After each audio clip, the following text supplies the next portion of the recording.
মেওয়াতের মাটিতে ইমানের সুবাস সাল 2017-র ঘটনা।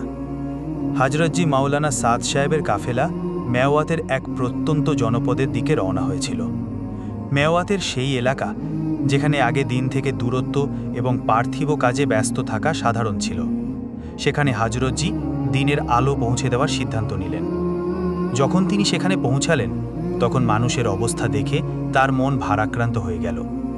নামাজে অমনোযোগী, মসজিদগুলো জনশূন্য এবং অন্তরে ছিল উদাসীনতা। কিন্তু হযরতজি সাহস হারাননি। তিনি প্রত্যেক ঘরের দরজায় কড়া নাড়লেন, প্রত্যেক বৃদ্ধের সাথে কথা বললেন, প্রত্যেক যুবককে ভালোবেসে জড়িয়ে ধরলেন।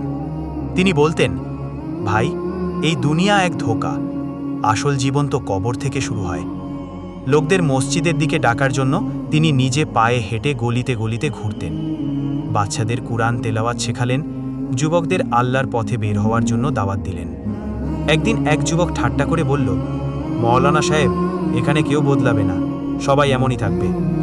হযরতজি মুচকি হেসে বললেন, যদি নবী সাল্লাল্লাহু আলাইহি ওয়াসাল্লামও এমনটাই ভাবতেন, তাহলে আজ আমরা সবাই কোথায় থাকতাম? এই কথাটা সেই যুবকের হৃদয়ে গেঁথে গেল। সেই প্রথম ব্যক্তি ছিল যে 40 দিনের জন্য আল্লাহর পথে বের হওয়ার সিদ্ধান্ত নিল। তারপর একের পর এক গ্রামের মানুষ বদলাতে শুরু করল।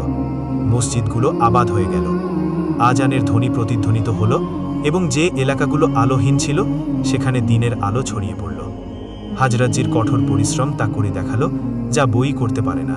তিনি মানুষের হৃদয়ের অবস্থা পরিবর্তন করে দিলেন।